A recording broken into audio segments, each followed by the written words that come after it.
노트 랩업입니다. 사실상 우리가 이 진도에 대한 부분은 기말고사 전에 일정으로 다 마쳤고요.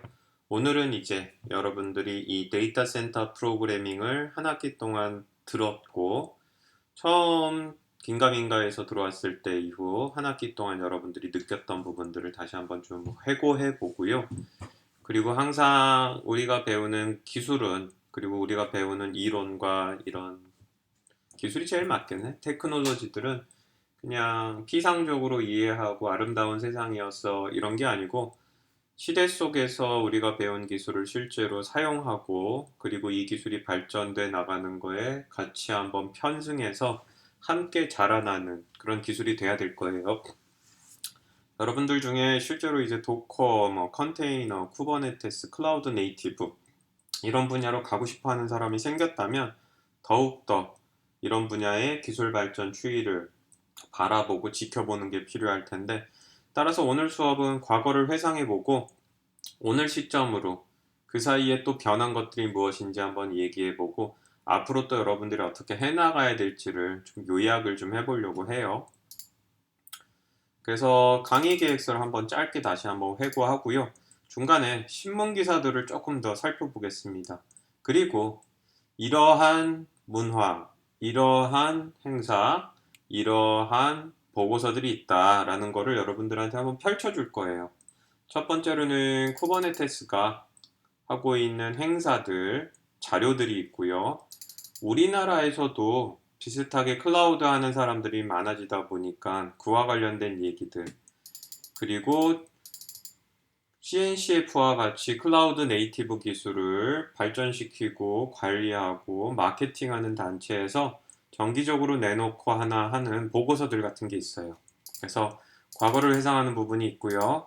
이런 것들이 있으니 여러분들도 앞으로 참여하고 읽어보고 항상 뉴스를 지속적으로 봐라. 미래에 대한 부분이 있고 중간에 우리가 신문 기사들을 한번 보면서 현재를 한번 다시 한번 깨달아 보려고 합니다. 일단 강의 초반에 3개월 전으로 돌아가서 강의 계획서를 한번 살펴보면 뜻깊죠. 결국 우리가 지나온 길이 어땠어요? 코스에 대한 인트로덕션 설명을 하면서 서버라든지 데이터 센터라든지 이런 것들에 대한 언급을 시작을 했어요. 생판 처음 듣는 학생들이면 조금 당황했을 거고 알고 들어온 학생들이면 저런 것들이 펼쳐지겠군이었죠. 그리고 우리는 실습 부분에 대한 것보다는 이론을 당분간 했고요. 처음에 클라우드 컴퓨팅이라는 게 무엇인지, 인프라가 무엇인지 이런 얘기들을 했죠. 그래서 멀게만 느껴지는 대형 컴퓨터들이 무지하게 도서관에 책 대신 꽂혀 있는 그런 데이터 센터에 대한 얘기들을 시작을 했죠.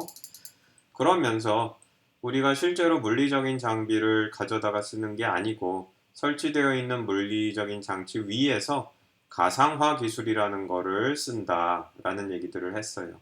또한 과거에 2010년대 오픈스택이라는 소프트웨어가 나오고 클라우드 컴퓨팅이 가상 머신 기반으로 많이 확대됐다면 기업인 경우에는 본인의 운영체제 위에서 버추얼라이제이션을 해가지고 또 다른 운영체제가 올라갔을 때 리눅스 오버 리눅스와 같은 성능 저하, 불필요한 부분들이 있었고 결국은 버추얼 머신 기반의 클라우드 컴퓨팅에서 컨테이너 테크놀로지 기반으로 해서 기업의 데이터 센터들이 변화하기 시작했다. 이게 2010년도 중반이다라고 얘기를 했죠. 그리고 컨테이너 테크놀로지 중에 제일 유명했었던 도커에 대한 설명을 했어요. 도커란 가장 큰 특징이 무엇이다? 결국은 리눅스 컨테이너라는 기술도 있었지만 리눅스에만 국한되었던 것들을 결국은 윈도우즈든 유닉스든 리눅스든 상관없이 돌아갈 수 있도록 하는 OS 버추얼라이제이션 기술을 좀 더 다양한 OS 위에서 돌아갈도록 퍼뜨렸다 라고 얘기를 했죠. 그리고 그에 대한 기술적인 배경들, 특히 컨테이너가 무엇인지에 대한 부분과 도커의 특징들을 우리가 알아보는 과정을 거쳤고요. 그리고 일단 우리가 이런 식으로 컨테이너를 직접 만들어서 쓰기도 하지만 그럴 때 도커 파일이라는 걸 쓰지만 남이 만들어 놓은 것들을 재사용하는 것이 굉장히 또 중요하다. 소프트웨어 코드를 재사용하는 것도 중요하지만 우리는 이미지를 재사용함으로써 우리가 만들고자 하는 개발 환경을 단 한 줄로서 가져올 수 있고 그것을 도커 허브를 통해서 우리가 실습을 했습니다. 그리고 우리가 직접 도커 파일을 통해 가지고 우리가 필요로 하는 이미지를 가져와서 깔고 남들이 해놓지 않았기 때문에 내가 그 위에다가 직접 필요한 소프트웨어들을 또 올리는 마치 프로그래밍을 하고 있는 것처럼 하고 있지만 우리는 일종의 인프라를 만드는 인프라스트럭처에서 컨셉을 배우기 시작을 했죠. 그리고 이것을 조금 더 확장해서 도커 컴포즈로 갔어요. 멀티 컨테이너 기술로 확장을 했다라고 얘기를 했고 그리고 중간중간에 여러분들이 이게 현실 감각을 잊어버릴까봐 여러분들에게 동영상 시청을 하게 했죠. 데이터 클라우드 센터가 뭔지 한번 느껴보라는 것으로 네이버의 클라우드 센터 동영상을 봤고요. 우리는 데이터 센터 프로그래밍에서 실제 어플리케이션을 짜진 않지만 인프라를 프로그래밍 한다고 생각을 해라. 그리고 이것들을 왜 하는지 철학을 이해해야 된다 그래서 에이자일과 CI/CD, DevOps에 대한 동영상을 보게 했습니다. 그리고 앞서 우리가 쿠버네티스의 스테이트리스와 스테이트풀을 언급한 것처럼 도커에서도 스테이트풀 하기 위해서 도커 스토리지를 얘기를 했죠. 그래서 세 가지 기법을 주로 쓴다라고 얘기를 했고요. 그리고 이제 노드가 한 대가 아니고 여러 대의 멀티 노드를 하기 위해서 도커머신을 했습니다. 특별히 이때 두 개 이상의 물리적인 컴퓨터가 있는 학생들을 위해서 실제로 실습의 동영상으로 멀티 피지컬 노드를 활용한 실습도 여러분들에게 보여줬죠. 본인이 이런 멀티 컴퓨터가 없고 현재 컴퓨터의 성능 자체가 미력하다면 편법이라고도 얘기할 수 있지만 그래도 나름 의미가 있는 도커인 도커. 그래서 도커 안에서 또다시 도커를 함으로써 버추얼 머신으로 성능이 미약하게, 그러니까 버추얼 머신조차 돌리는데 부족한 컴퓨터들을 좀 활용을 할 수 있는 걸 설명을 했습니다. 그리고 도커 수험을 사용을 해가지고 멀티의 노드들을 사용을 해서 작업하는 것들을 보여줬죠. 그리고 도커에서 쿠버네티스로 우리가 넘어갔으니 수업의 반을 도커에 썼고 수업의 반은 쿠버네티스에 쓴 셈이에요. 도커가 끝나는 시점, 쿠버네티스가 시작하는 시점에서 도커 라벨을 했죠. 라벨이라는 컨셉은 도커와 쿠버네티스에 동일하게 존재하는데 도커에서의 라벨은 크게 많이 그렇게 눈에 부각되진 않았어요. 하지만 다시 한번 회상해보면 쿠버네티스에서는 대시엘로 라벨을 굉장히 우리가 많이 썼죠. 특히 운영 중에 업그레이드, 그 다음에 스케일 업, 스케일 다운, 뭐 롤링 이럴 때 라벨을 굉장히 요긴하게 쓴 거를 봤습니다.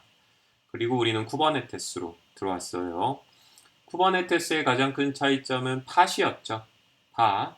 더불어서 쿠버네티스에서 팟 중심으로 움직이고 있는 서비스의 철학이 마이크로 서비스다라는 얘기를 했어요. 처음부터 수천 수만 개의 CPU하고 디스크를 생각하고 프로그램을 만들기 때문에 굉장히 작은 프로그램을 짜서 필요할 때 얘네들을 늘리고 줄인다 라고 얘기를 했죠. 그리고 쿠버네티스도 도커처럼 본인의 환경이 제대로 설치 안 된 사람을 위해서 카타코다를 언급을 했습니다. 그래서 환경 설정에 에러가 있는데 실습을 따라야 되거나 나중에 회사를 가면 환경 설정을 하기 전에 본인이 한번 그래도 미리 돌려보고 싶을 때 카타코다를 유용하게 쓸 수 있었죠. 그리고 다시 쿠버네티스부터 시작을 해야 되니 가장 기초적인 개념인 팟과 노드에 대한 얘기를 했고요. 도커 때는 사실은 도커가 지원해주는 게 뭐 많죠. 많긴 하지만 쿠버네티스보다 상대적으로 적었고 그래서 이제 실습에서 타이핑하는 부분이 조금 더 포션이 컸다면 쿠버네티스는 개념을 설명하고 개념을 이해해라. 실제 실행하는 거는 굉장히 작은 명령이다 라고 얘기했으니 컨트롤러부터 그렇게 시작을 했어요. 리플리카 셋, 리플리케이션 컨트롤러, 뭐 디플로이먼트 컨트롤러 이런 얘기들을 하면서 개념만 이해한다 그러면 그거를 해주는 이 명령은 몇 개 안 된다라는 얘기를 했죠. 그리고 그런 다양한 기능들을 쿠버네티스 오브젝트라고 칭했고요. 이런 명령어들을 우리가 또 언급을 했었습니다. 더불어서 도커인 경우에는 커맨드 라인 인터페이스 중심으로 밖에 동작을 안 하지만 쿠버네티스는 별도의 우리가 대시보드 디플로이먼트 서비스를 어플라이 함으로써 대시보드를 돌릴 수 있었어요. 그래픽 베이스드 유저 인터페이스고 커맨드 라인으로 할 수 있는 거의 대부분을 그래픽으로 할 수 있었고요. 그리고 실시간으로 현재 상황을 반응해 주기 때문에 우리가 실제로 팟을 죽였을 때에도 죽어가는 과정, 리플리카가 다시 살려내는 과정들을 눈으로 실시간으로 볼 수 있었습니다. 그리고 훨씬 더 편하게 유저 인터페이스가 되어 있기 때문에 커맨드 라인 인터페이스보다 눈에 많이 들어왔죠. 그리고 수많은 서비스들을 우리가 볼 수는 없었지만 일부에 대해서 이해하고 실습하는 과정을 거쳤고요. 마찬가지로 이미지하고 레지스트리를 언급은 했으나 사실은 도커에 있었던 이미지나 레지스트리의 컨셉과는 다르지 않다라는 얘기와 그 외에 구글이라든지 아마존이나 마이크로 서비스가 이 컨테이너에 대한 별도의 사이트들이 있고 쿠버네티스로 동작하는 것까지 다 확보가 돼 있구나 라는 부분들, 그리고 우리가 도커 허브에서 필요한 이미지들을 챙길 수 있는 것처럼 예를 들어 구글 컨테이너 레지스트리에는 수많은 이그젬플들이 있어서 내가 가져다가 쓰면 요긴한 이미지들이 상당히 많이 있구나 라는 거를 실제로 볼 수 있도록 했습니다. 그리고 쿠버네티스의 가장 매력적인 기능 중에 하나 스케일 업 다운, 요건 사실 도커하고 똑같았는데 롤링 업데이트를 했죠. 그래서 우리가 버전 1에서 버전 2를 갔다 버전 2에서 다시 버전 1으로 원복도 했고 버전 1에서 2, 3로 리비전이 발생했을 때 원하는 시점으로 점프할 수 있는 리비전을 주고 점프하는 것도 했어요. 그리고 우리가 스테이트 리스하고 스테이트 풀 어플리케이션을 요 롤링하는 부분하고 연계해서 설명을 했고요. 특별히 스테이트 풀을 하기 위해서는 스토리지에 대한 얘기를 했으니 도커인 경우에는 뭐 대표적으로 두 가지, 뭐 크게 세 가지, 템포럴 파일 시스템까지 하면은 그런 기법들이지만 쿠버네티스는 훨씬 많구나 라는 얘기를 했습니다. 그리고 쿠버네티스의 스토리지를 설명을 하면서 이게 그냥 하드디스크 SSD 메모리가 아니고 사실상의 스토리지도 SAN이라든지 이런 네트워크 오픈소스 소프트웨어들 기반으로 요청을 받으면 저장된 정보를 전달하는 일종의 서버들화 되어 있구나 라는 얘기를 했어요. 그리고 이제 기말고사를 6월 22일 날 보는 걸로 되어 있네요. 기말고사 전에 만든 동영상이기 때문에 현재 예정으로 나와 있어요. 그리고 이제 오늘 랩업을 진행을 하고 있는 겁니다. 이것이 우리의 15주 동안의 기록입니다. 뭐 짧으면 짧고 길면 길죠. 여러분들은 이 과정을 통해서 서버, 데이터 센터, 클라우드 센터 이쪽으로 진입할 수 있는 일단 관문은 통과를 한 셈입니다. 자, 그러면 이제 오늘 현재에 대해서 우리 한번 논해봐야 되는데 현재에 대한 논의를 몇 가지 신문 기사들을 통해서 여러분들에게 보여주려고 해요. 첫 번째로는 여러분들도 치면 바로 인터넷으로 볼 수 있는 거예요. 공개 소프트웨어 NC소프트 개발자들 오픈소스 모르면 아무것도 할 수 없어. 네이버의 이거는 이제 네이버가 아니고 NC소프트의 개발자들입니다. 서버 뭐 이런 거 얘기하고 아마존 이런 거 얘기했다 그래서 무조건 뭐 구글 뭐 이런 쪽으로만 바이어스 되면 안 되고요. 우리의 수업은 데이터 센터를 가지고 있는 모든 자들 혹은 데이터 센터를 활용해서 서비스를 만들고 운영하는 모든 자들에 대한 얘기예요. NC도 당연히 게임, MMORPG 게임들을 출시하는데 당연히 서버가 있죠. 그래서 기사는 2019년 12월 8일자 기사고요.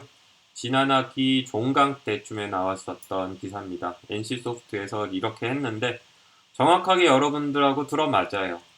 뭐 시작은 이렇습니다. 기사를 좀 더 확대를 해서 눈에 보기 편하게 했죠.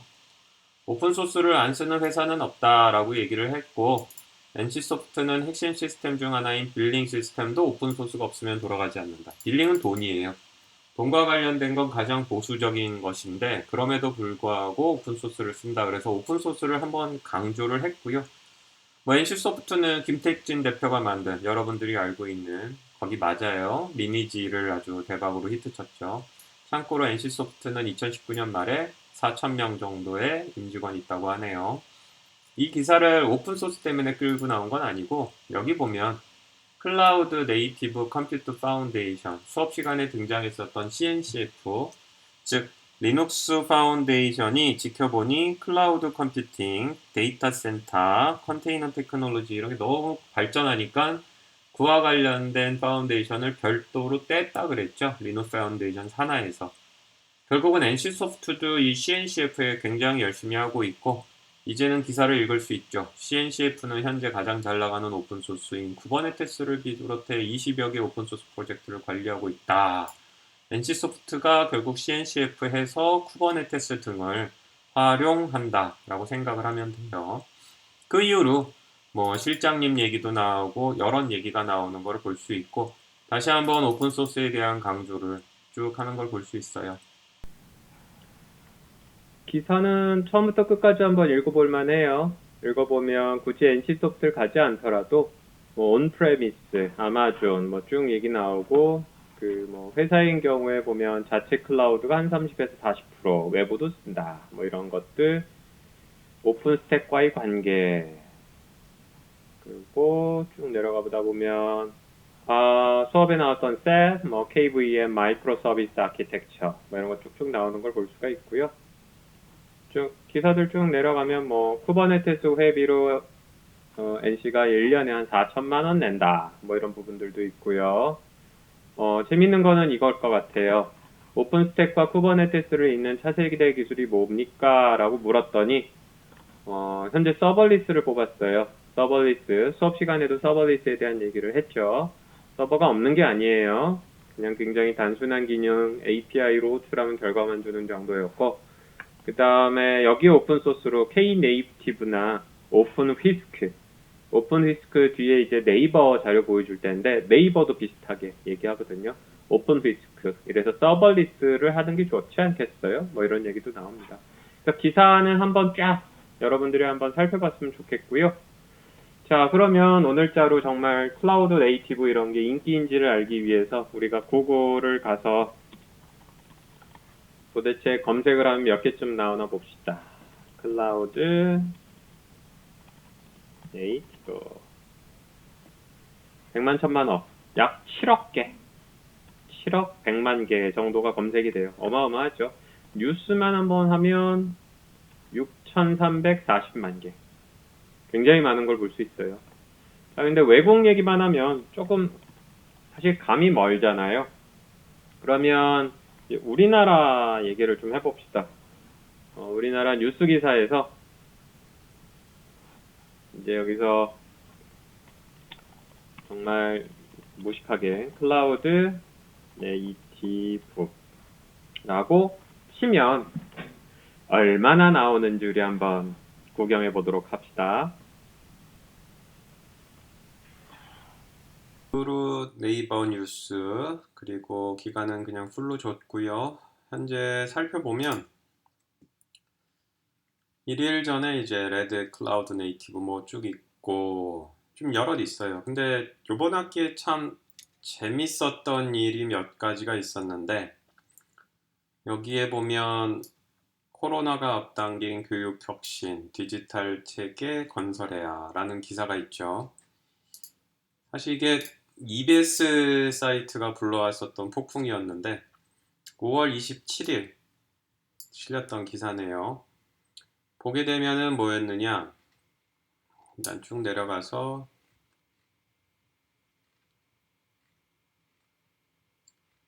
키워드를 꺼냅시다.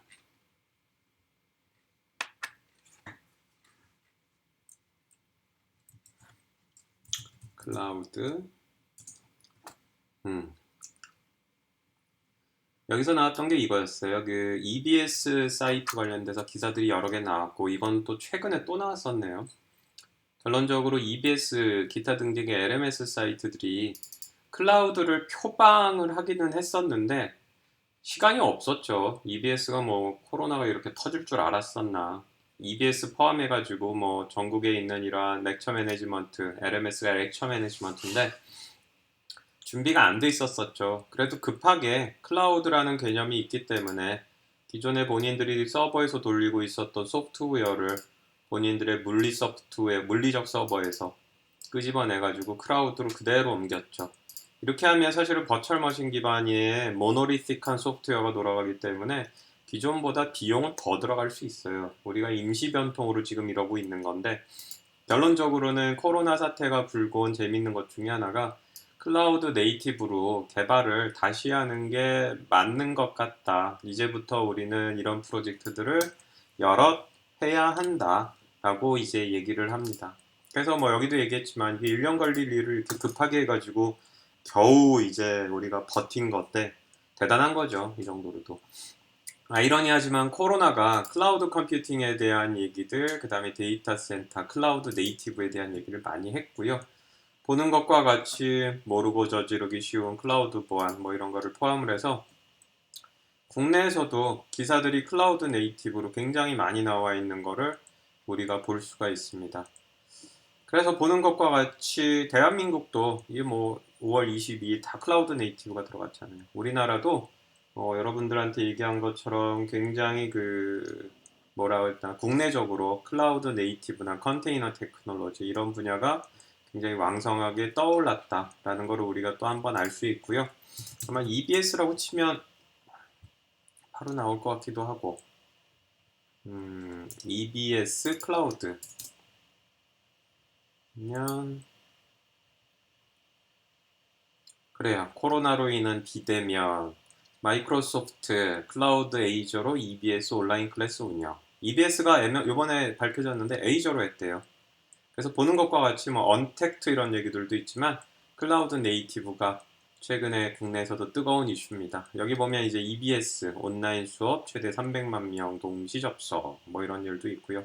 먹통이 됐었던 이유는 혹시 아세요? 이게 용량 부족으로 알고 있었는데 추측했었는데 아니더라고요. 요거는 본 수업하고는 약간 상관이 없다? 상관이 있죠. 요번에 드러났었던 일이었는데 여기 뭐 병목 구간이 있었다 뭐 이런 부분들도 있었는데 첫날만 노려서 집중적인 어택이 있었다고 하더라고요. 그래서 그게 이제 메이저 이슈라고들 하고 용량이나 이런 부분들에 대해서는 뭐 또 추가적인 게 있었습니다. 그래서 여러분들 관심 있으면 이게 정말 드러나는 기사가 EBS여서 그렇지 실제 뒷부분에서는 우리가 수업에서 배웠었던 내용들이 참 많이 있구나 라는 부분들을 우리가 좀 한 번쯤 익혔으면 좋겠습니다. 최근 기사 중에 사실은 이 본 수업과 관련돼서 가장 재미있는 기사는 5월 19일 날 마이크로소프트 행사 빌드 2020에 있었던 거였어요. 여러분들이 막차를 탄 세대가 될 것 같다라는 건데 요거 한번 살펴보죠. 마이크로소프트는 빌드라는 행사를 해요. 이번에는 이제 2020년은 코로나 사태로 버추얼 컨퍼런스 형식으로 됐었는데 여기서 이제 주요한 윈도우즈와 관련된 로드맵과 기타 등등의 이제 발표를 진행을 하죠.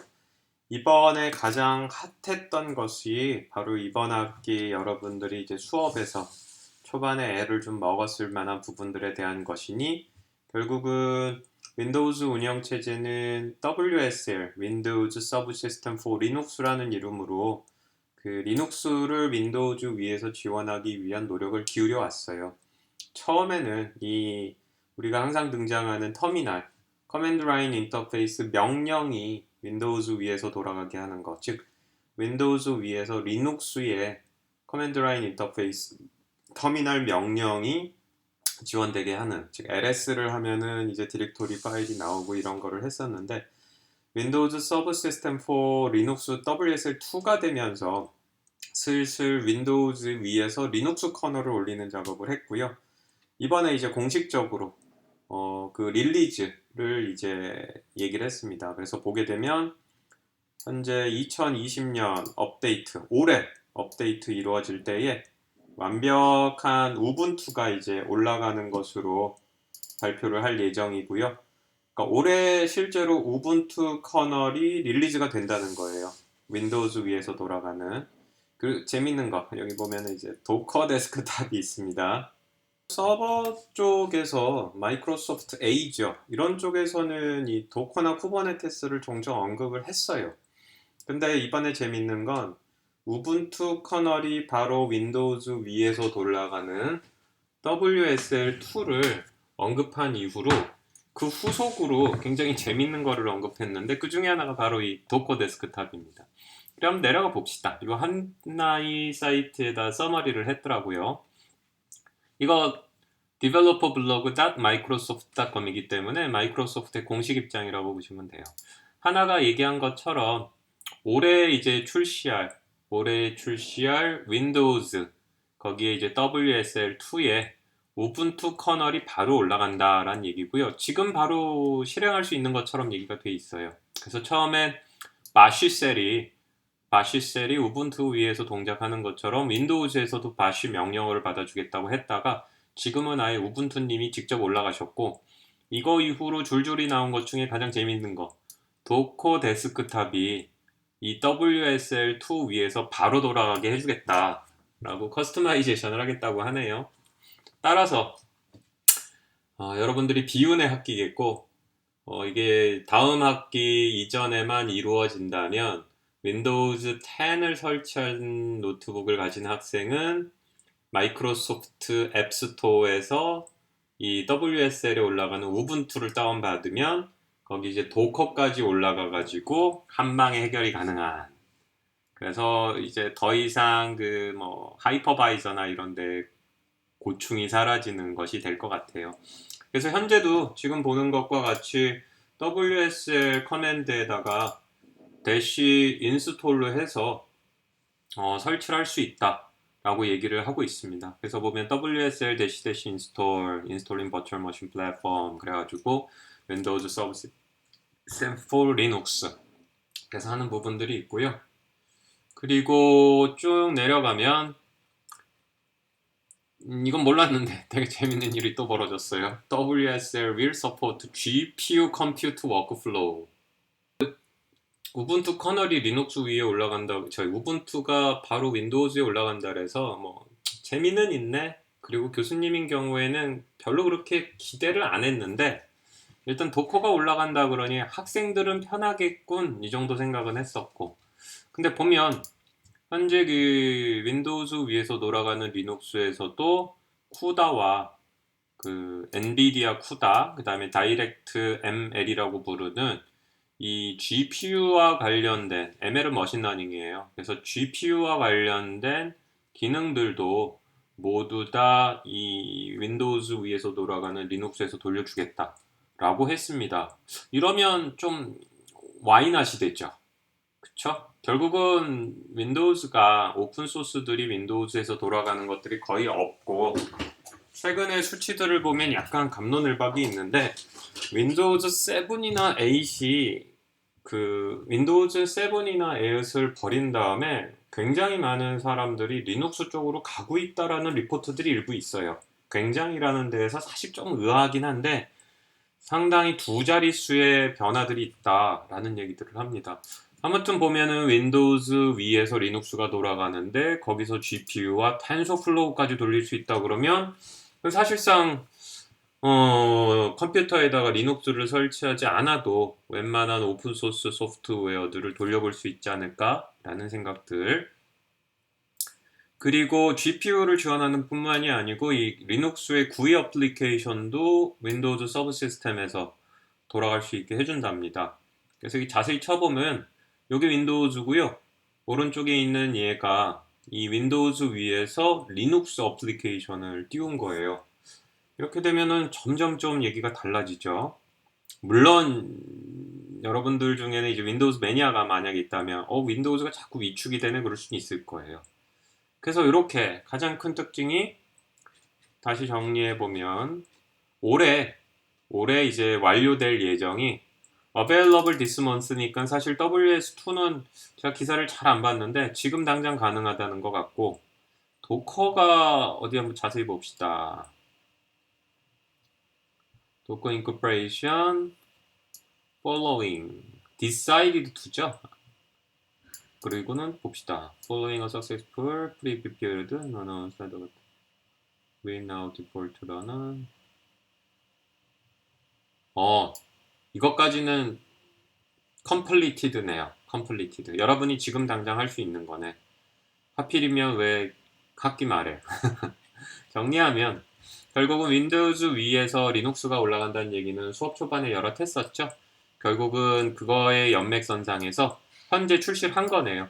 그래서 5월 버전으로 공식 공개한 것 같고, 따라서 윈도우즈 위에서 우분투 커널이 디폴트로 돌아갈 수 있게 해줬고요.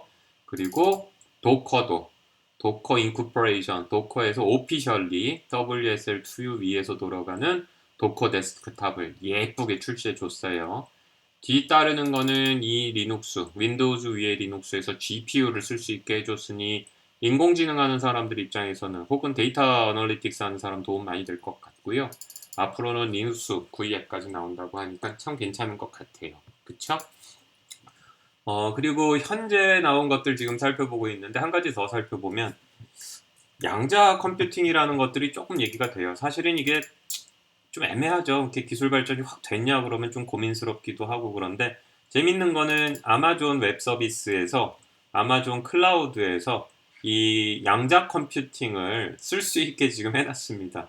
양자 컴퓨팅이라는 게 어마어마한 장치예요. 이거를 사는 거는 그렇고 이게 내가 집에서 이런 거를 개인이 쓸 수 있는 날이 올까 싶은데 보면은 우리가 이제 퍼블릭 클라우드, 퍼블릭 컨테이너 이런 것도 같이 했는데 개인적으로 거의 만나기 힘든, 거의 불가능한 이 양자 컴퓨팅에 대한 부분도 현재 최근에 평가편으로 해가지고 관심 있는 사람들은 붙을 수 있게 돼 있어요.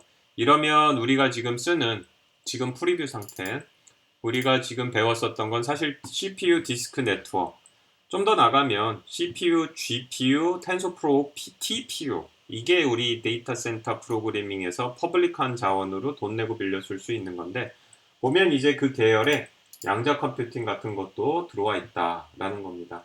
따라서 혹시라도 이제 대학원을 가고 싶거나 아니면은 뭐 남들이 하지 않은 새로운 뭔가를 해보고자 도전하고 싶은 학생들이라면 이것도 나쁘지 않은 대안이다. 한번 시도해보는 굉장히 재밌는 방안이 될 것 같다라는 생각이 듭니다. 그래서 뭐 밑에 설명들도 있고요. 작동 원리도 있어요.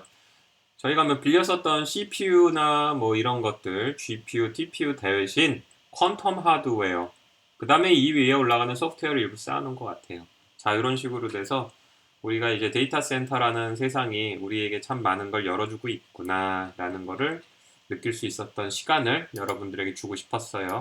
그것이 이제 강의 계획서 다음으로 우리가 신문을 통해서 알아본 현재가 되겠습니다. 굉장히 많이 발전하고 있고 국내든 국외든 체감도는 비슷할 만큼 굉장히 뜨겁다라는 것을 우리가 한번 겪을 수 있었던 시간이었습니다. 해보려고 합니다. 공부 열심히 했죠? 그리고 중간에 뉴스 기사를 본 것처럼 그 의미는 충분히 가치가 있다고 봅니다. 자, 그렇다면 여러분들은 이제 도커나 쿠버네티스와 같이 데이터 센터 프로그래밍, 인프라스트럭처 에즈 코드에 대해서 일단 입문한 거예요. 그러면 여기까지가 이제 교수님의 역할이고 앞으로 여러분들이 잘 알아놔야겠죠. 스스로 공부도 좀 더 늘어나고 지식도 늘어나고 경험도 늘어나야 됩니다. 그런 거를 하기 위한 조언을 이제 하는 건데 그거를 위해서 이렇게 세 가지를 했어요. 사실상 자료가 중요한 건 아니고요. 여러분들이 이거를 보기를 바라는 거니 자, 우리가 관심 있게 봤었던 거 첫 번째가 도커였죠. 도커 사이트 기억하십니까? 도커닷컴이에요. 두 번째로 쿠버네티스죠.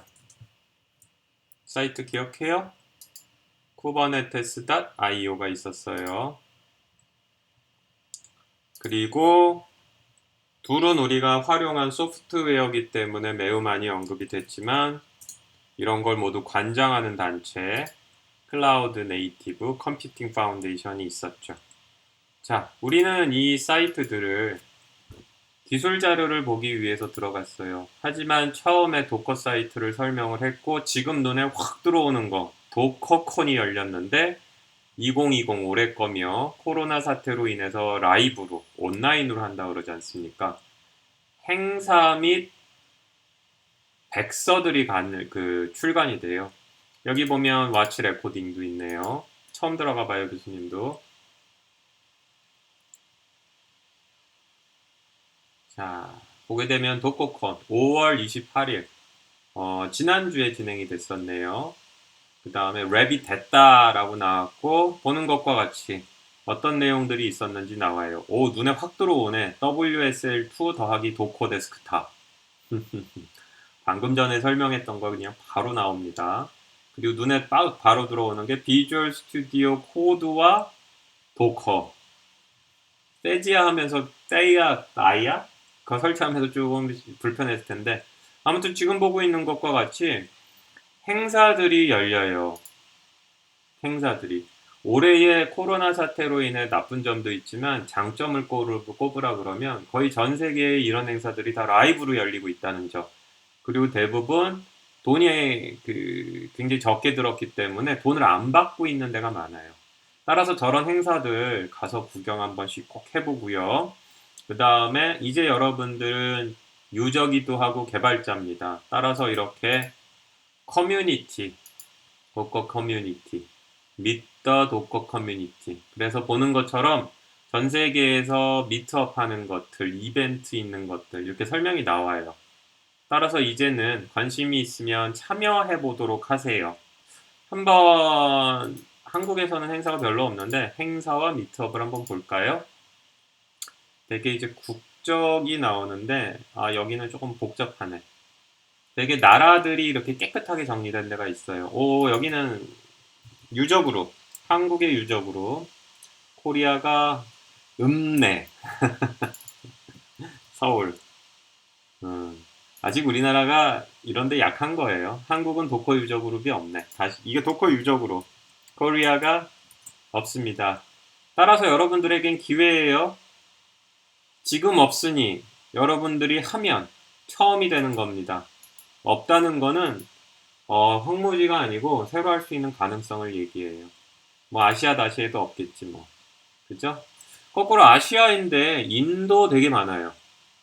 따라서 도커라든지 이런 소프트웨어 문화는 인도가 더 우리나라보다 발전됐다라는 슬픈 결론을 내릴 수 있는 건데 우리가 한번 정신을 차려야죠. 따라서 이렇게 커뮤니티도 있고요. 미팅도 있고 그 다음에 강의 자료에 들어가 있는 건 이런 거예요. 오늘 배운 도커가 내일의 도커는 아니라는 겁니다. 그래서 도커 로드맵 그러면 여기에 자료들이 쭉 있어요. 시더 로드맵 그러면 열리고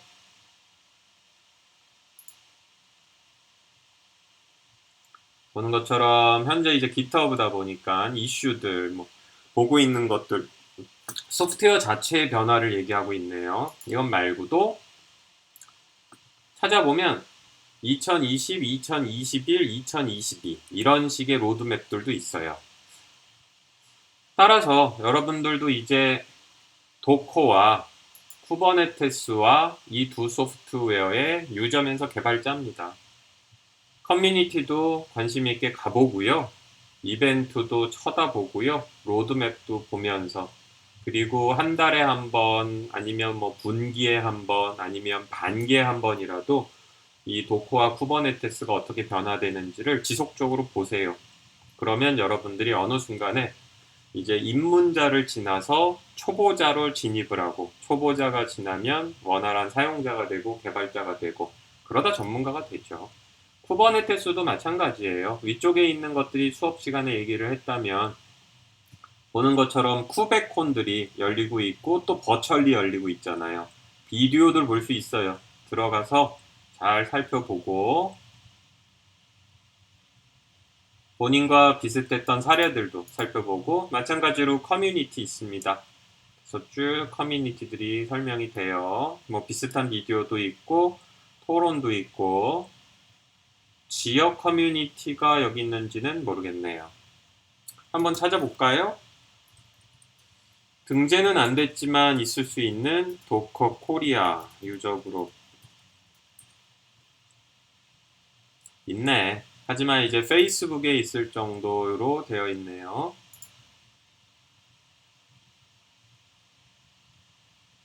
자, 그래서 코리아 도커 유저 그룹이 있기는 있어요.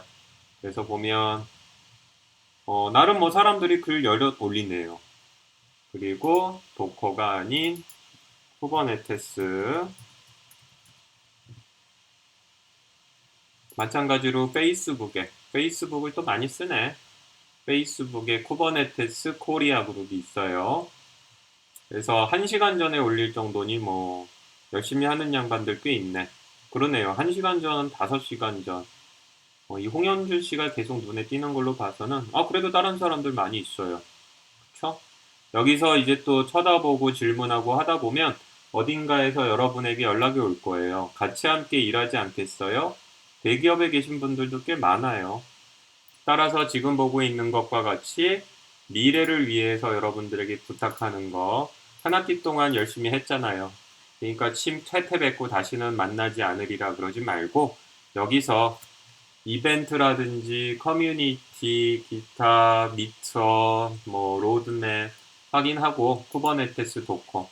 그래서 여러분들도 점점 오늘 이 수업이 마치고 나면 확장돼가는 사람이 되기를 바랍니다. 그리고 우리는 클라우드 네이티브에 관심을 많이 기울여야 돼요. 클라우드 네이티브인 경우에는 쿠버네티스나 도커 이외에도 굉장히 많은 새로운 소프트웨어가 나옵니다. 수업에서는 짧아서 많이 건드리지 못했던 CI/CD, DevOps에 대한 얘기들도 많이 나오고요. 이렇게 많은 회사들이 참여한다는 건 정말 많이 쓰고 있고 의미가 있다는 거예요. 특히 세미나가 아니고 웹비나라 그래서 웹베이스드의 세미나 이런 것도 굉장히 많이 열리고 있어요. 지금 보게 되면 뭐 여기에도 지금 노스 아메리카, 폴란드, 포틀랜드네, 재팬 그래가지고 지금 많이 올라와 있죠. 앞서와 마찬가지로 그래서 도커, 쿠버네티스, CNCF 이 사이트들 관심 있게 봤으면 좋겠고요. 특히 CNCF는 왼쪽에 가면 트레이닝 하는 부분들도 있고요. 서티 주는 부분들도 있어요. 자보퍼에 대한 부분들도 있으니까 굳이 본인이 4학년 2학기여서 이런 거를 하기 전에 관심 있게 보고 그러다 보면 결국은 여러분들 인생이 어떻게 바뀔지 몰라요. 뭔가 하고 있으면 결국은 그것이 내 미래에 어떠한 형태로든 영향을 준다라는 것이 교수님의 경험인 것 같아요. 가만히 앉아 있으면 아무것도 늘어나거나 바뀌는 건 없어요. 근데 별거 아닌 것들이라 그래도 조금씩 하다 보면 본인의 식견도 늘어나고 그 하고 있는 것들이 언젠가 어느 자리로 본인을 알게 모르게 이끌고 가더라고요. 따라서 지금 보고 있었던 세 개 사이트, 최선 도커, 쿠버네티스, CNCF는 친해지세요. 친해지길 바랍니다. 이것이 사실은 미래에 대한 큰 얘기고요. 여러분들이 인터넷상에서 이 세 개의 사이트 혹은 관련된 거를 찾다 보면 문서들이 나옵니다. 첫 번째로 여러분들에게 그냥 집어넣은 거예요. 클라우드 네이티브 앤드 네이버 오픈소스라는 네이버 플랫폼 애저 서비스 담당한 김성관 씨가 만든 자료가 여기 하나 있고요. 그 다음에 쭉 가다 보면 그 다음은 쿠버네티스 아키텍처 딥다이브 2019년 5월에 CNCF 앰버서더께서 만든 쿠버네티스의 아키텍처에 대해서 일종의 튜토리얼 형식으로 만든 자료입니다. 그리고 세 번째로는 CNCF가 정기적으로 발간하는 언어이얼 리포트예요. 세 가지를 읽어보면 앞서 얘기했었던 CNCF와 쿠버네티스 그리고 네이버에서의 모습이 하나의 정리가 잘 된 문서에서 여러분들이 볼 수가 있어요. 따라서 이런 문서들은 아까 그 사이트들을 정기적으로 주기적으로 들어가서 보고 있으면 큰 도움이 돼요. 그래서 보는 것과 같이 클라우드 네이티브가 무엇인지 이분께서 정리를 하시고 강의 노트에도 여러 등장했던 것들이 비슷하게 겹치죠. 그 다음에 네이버에서 하고 있는 오픈소스들의 설명 이런 부분들도 하는 걸 볼 수가 있어요. 현재 여러분들이 한 학기 수업을 마쳤기 때문에 이 강의 노트들, 이 자료들 천천히 쳐다보면 사실은 완전히 모르지는 않을 겁니다. 그래서 네이버의 오픈소스와 네이버의 데이터 센터 이런 부분들까지도 잘 설명을 하고 있고요. 이분의 이제 결론이에요.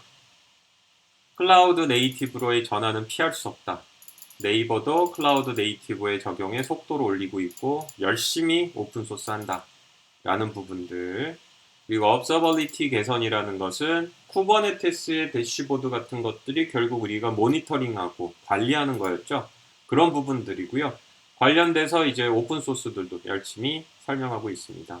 오픈 휘스크 기억하세요? 오늘 수업에서 NC소프트 분들이 쿠버네티스 다음에 뭡니까? 그랬더니 서벌리스 언급하고, 그러면 서벌리스에서 관심 있게 봐야 될 오픈소스 뭐인가요? 오픈휘스크라 그랬었어요. 아파치 오픈휘스크. 그래서 그런 것들이 이제 연결이 되는 모습을 우리가 볼 수가 있어요. 그리고 보는 것처럼 네이버도 굉장히 컨트리뷰션 열심히 하고 있지 않아요? 소프트웨어 융합학과에서는 최소한 졸업 전에 본인의 사이트를 GitHub으로 하고 가능하면 1개 이상의 오픈소스의 컨트리뷰션을 권장하는데 그랬으면 좋겠다는 겁니다. 따라서 뒤에 있는 자료들은 굳이 설명을 하기보단 항구, 그 다음에 쿠버네티스, CNCF에서 이런 자료들이 발간된다는 거예요. 여러분들은 저렇게 잘 정리된 것들을 나올 때쯤 이렇게 모니터링하고 잘 보면 되는 거죠. 것도 괜찮은 게 결국은 앞쪽에서 얘기한 것처럼 소프트웨어는 버전 업이 발생을 해요. 계속 이렇게 이볼브 하니까 그거를 이렇게 뭐 일일이 따라가는 게 쉽지는 않은데 보고 있는 것처럼 정기적인 행사들에서 이 실제로 만들었던 사람이나 이 앰버서더 혹은 에반젤리스트들이 하나의 슬라이드 안에서 정리해 주는 경우들이 있습니다. 그래서 지금 보는 것도 CNCF 앰버서더로 쿠버네티스 아키텍처를 설명한 거예요. 앞쪽에서는 이제 클라우디드 CNCF가 뭐 하는지 좀 설명을 했고, 뒷부분에 보면 여러분들이 이제 수업 시간에 들었던 내용들이 이제 등장을 할 건데, 쭉 넘어가 보면, 쿠버네티스에서 하이 레벨. 그래서 이 그림 우리 봤었던 거 기억나죠? 그리고 조금 이게 아도브가 좀 느리네. 보는 것과 같이 쿠버네티스에 대한 설명들, 기술적인 부분들이 쭉 이루어지잖아요. 그래서 뭐 현재 상황도 설명하고 이렇게 봤었던 것처럼 노드나 컨트롤하는 부분들 뭐 이런 부분들이 쭉 설명이 됩니다. 그래서 한 번씩 이런 식으로 정례적인 행사에서 나온 자료들을 보면 머리가 말끔하게 정리되는 그런 부분들이 있을 거예요. 지금 본 게 이제 쿠버네티스에 대한 기술적인 부분을 또 설명한 자료였고, 요건 CNCF가 1년마다 한 번씩 발간하는 연간 리포트입니다. 이거 보게 되면 지금 2018년인데 뭐 이렇게 쭉 설명이 돼 있고, 대충 CNCF에서는 스테이터스, 본인들의 현황을 얘기해요. 그래서 뭐 컨트리뷰터라든지 프로젝트라든지 뭐 참가자 수 쭉 얘기하니까 이런 거 기존에 있었던 자료 기억하면서 올해 자료 보면 이런 식으로 발전을 하는구나 라는 부분들을 많이 느낄 수가 있죠. 관심 있는 친구들은 일부러 이런 자료들은 어떤 내용을 다루는지 본인들도 한번 경험해 봤으면 좋겠다 라는 마음으로 넣어놨으니까 관심 있는 친구들 한 번씩 쓱 넘어가고요. 또 요즘은 시대가 유튜브 시대잖아요. 그래서 보게 되면 CNCF는 이렇게 유튜브 채널이 있어요. 아예 유튜브 채널이 있어서 지금 보는 것과 같이 쿠베콘 플러스 클라우드 네이티브 컨퍼런스 2019 샌디에고에서 5개월 전에 했었던 거 이렇게 서머리도 해주고 밑에 뭐 보면은 플레이리스트도 나오지만 여기 이제 재생 목록 눌러보면 보는 것처럼 이렇게 깔끔하게 정리되어 있는 것들이 이제 프로젝트별로 되어 있기도 하고요. 그건 좀 상세하게 들어가 있겠죠. 그리고 아래쪽을 보면 지금 교수님 컴퓨터가 이유를 모르겠는데 조금 느려졌어요. 넘어가는 게 좀 느리네. 그리고 기타 행사. 여기인 경우에는 노스 아메리카 2019년 행사, 이 경우에는 상하이에서 했었던 행사, 뭐 이런 것들이 있네요. 한번 넘어가 볼까요? Welcome to KubeCon, Cloud Native Con, Open Source Summit, China. Thanks for being here. We're really happy to see everyone. 그래서 Today I want to just get us started by 멈추도록 합시다. 자, 그래서 컴퓨터가 갑자기 좀 마탱이가 왔어요. 자, 교수님이 지금 몇 개를 좀 죽여봐야겠다. 잠깐만. 프로그램들이 여러 개가 떠가지고 많이 힘든가 봐요. 좀 죽여줍시다. 자, 그래서 너도 죽어라. 자, 그래서 보는 것처럼 보면 행사 상하이에서 열릴 정도로 중국에서도 쿠버네티스를 많이 합니다. 그래서 쿠버네티스 컨퍼런스하고 클라우드 네이티브 컨퍼런스 이제 두 개가 같이 했어요. 동영상이 무려 246개가 있는 걸 볼 수가 있잖아요. 그래서 쭉 아래로 내려가면 온갖 주제들의 자료들이 나와 있어요. 따라서 여기 여러분들이 이제 돈 내고 참석한다 그러면 일부러 비행기도 타야 되죠. 그 다음에 참석비도 굉장히 비싼데 이렇게 무료로 들을 수 있게 요즘은 좋은 세상이에요. 따라서 이렇게 클라우드 네이티브 관련된 동영상도 우리가 유튜브로 볼 수 있으니까 짬짬이 보면 좋겠다라는 생각이 듭니다. 쿠버네티스는 제가 알기로 이렇게 하고 있지는 알고 있어요. 쿠버네티스는 그죠? 바로 떠야 될 것 같은데 쿠버네티스는 보는 것과 같이 어딘가에서 뭔가 하는 게 없다라는 거를 알 수가 있습니다. 자, 그래서 보는 것과 같이 유튜브도 괜찮은 거고요. 그 다음에 이제 교수님이 또 쓰는 방법 하나를 소개시켜 주려고 합니다. 혹시 구글 얼러트라고 들어봤는지 모르겠어요. 구글은 되게 재밌는 서비스를 제공을 합니다. 구글 얼러트라는 서비스인데 예를 들어서 한번 실제로 제가 보여줄게요. 구글 얼러트가 구글에서 제공하는 서비스예요. 그래서 구글 얼러트인데 여기다가 본인이 관심 있는 키워드를 치면 쳐봅시다. 뭐 할까?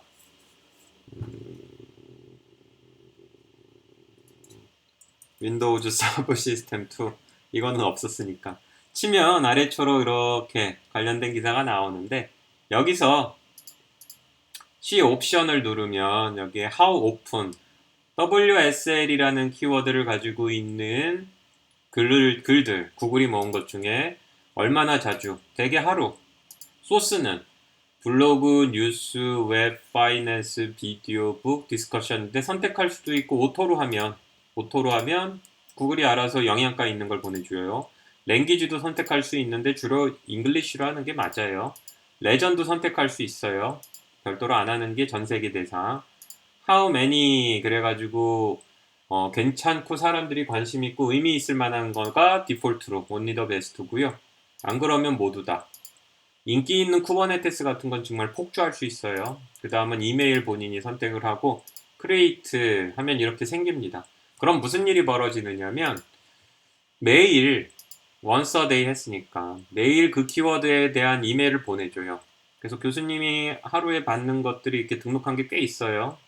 다사다난하게 관심이 많으니까 여기 이렇게 쿠버네티스하고 클라우드 있잖아요. 클라우드 네이티브. 오늘 아침 6시에 정기적으로 온 거예요. 그러면 보면 쿠버네티스와 관련돼서 전 세계에서 쓸모있는 기사들이 이렇게 온 겁니다. 오늘 새벽에 날라온 거 기준으로 보면 쿠버네티스 클러스터가 vulnerable to man in the middle attack. 쿠버네티스의 보안을 좀 더 신경 써야 될 필요가 있다라는 것.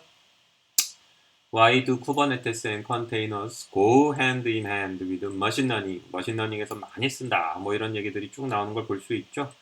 그래서 이 경우에는 정리된 자료이기 때문에 이렇게 모여 있는 것들이 많진 않아요. 클라우드 네이티브로 가게 되면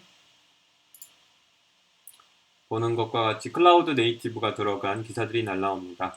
우리나라처럼 외국도 클라우드 네이티브와 코비드-19 그러니까 이 코로나 바이러스에 대한 얘기들이 꼭 나와요. 이동통신에 대한 거, 마켓 어널리시스 이렇게 나옵니다. 따라서 여러분들도 이제 쿠버네티스와 도커, 그 다음에 이제 클라우드 네이티브 기술에 관심이 있고 지속적으로 볼 생각이 있으면 이렇게 Gmail 계정에서 구글 얼러트 신청하면 이렇게 하루에 하나씩 이메일이 날라오니까 직접 찾으러 가기보다는 또 구경하기 괜찮습니다.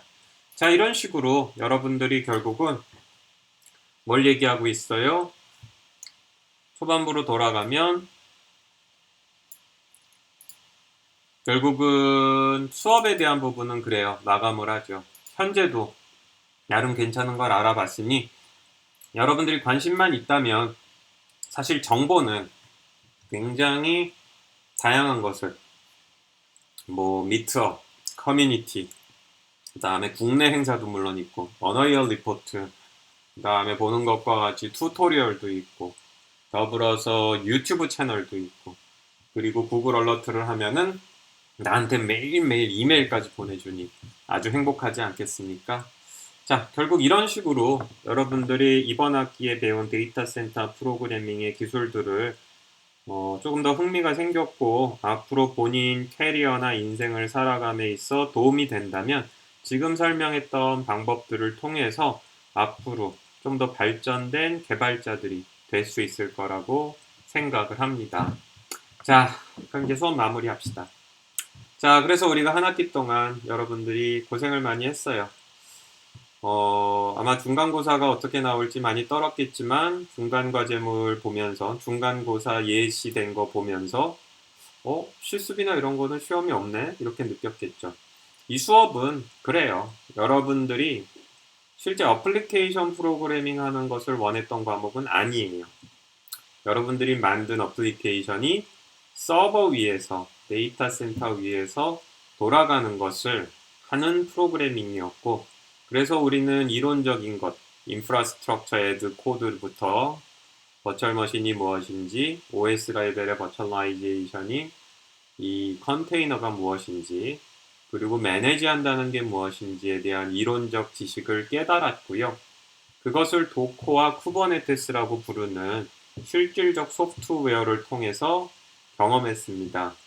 컴퓨터 환경에 따라 저성능 컴퓨터 한 개인 학생을 위한 환경도 좀 고려해봤고, 컴퓨터가 여러 대인 경우에는 직접 여러 대를 사용할 수 있도록 또 해봤죠. 가장 큰 교훈은 아마도 여러분들이 수업에 나름 의미 있는 시간을 보냈다면 참 많은 구글링과 설치 및 동작이 참 마음대로 안 되네. 그래서 시행착오들 이게 많았을 거예요. 나름 그거를 이미 예상을 했기 때문에 어사인먼트 1, 2, 3, 4가 그다지 그렇게 세게 하지 않았었고요. 더불어서 여러분들에게 카타코다 같은 설치하지 않아도 되는 환경을 병행해서 보여줘서 본인 컴퓨터에 열심히 설치하는 삽질을 하되 실습은 못하지 않도록 도와주려고 노력을 했습니다. 하지만 반드시 본인 컴퓨터에 설치는 할 수 있어야 된다고 얘기했어요. 결국 여러분들이 나중에 회사를 가던 아니면 뭐 창업을 하던 아니면 뭐 어떤 필드에서 실질적인 작업을 할 때 정말로 개발 환경 구축, 운영 환경 구축이라는 이 단어가 큰 거구나. 직접 내가 무언가를 설치해보고 돌려보기 위한, 개발하기 위한 그 제반 과정을 구축하는 것이 쉽지가 않구나 라는 걸 깨달을 거고요. 소프트웨어 하나를 꼴랑 만들었다 그래서 그것이 실제로 사용자들을 받으면서 서비스하는 거로 직결되지는 않는구나 라는 것들을 많이 경험을 했을 겁니다. 더불어서 정말 많은 언어와 운영체제와 소프트웨어들에 대해서 다양한 경험을 가져야 되는구나 라는 것을 느꼈을 겁니다. 그것이 소중한 경험이고요. 여러분들이 앞으로 살아갈 때에도 큰 도움이 되기를 바랍니다. 자, 이렇게 해서 우리 데이터 센터 프로그래밍 한 학기 동안의 과정을 마치도록 하겠고요. 바람은 여러분들이 지금 펼쳐놓은 요 미래의 모습에 맞춰서 졸업하기 전에 좀 더 경쟁력이 있고 하고 싶은 거에 대해서 오늘 수업한 내용들을 도움을 받아서 하는 학생들이 됐으면 좋겠고요. 어사인먼트 딱 입구까지 끌고 간 어사인먼트예요. 이제 여러분들이 본인이 짠 의미 있는 소프트웨어가 올라가서 정말 본인이 짠 의미 있는 소프트웨어를 도커와 쿠버네티스 위에서 돌려보는 그런 모습이 있기를 바랍니다. 한 학기 동안 수고가 많았고요. 비록 얼굴을 전혀 보지 못한 상태에서 과목은 마감을 하지만 언젠가 또 좋은 인연이 있어서 얼굴을 보게 되면 그때 다시 한번 만날 수 있기를 바랍니다. 자, 그러면 2020년도 1학기 데이터 센터 프로그래밍 랩업까지 완전히 마치도록 하겠습니다. 수고가 많았습니다.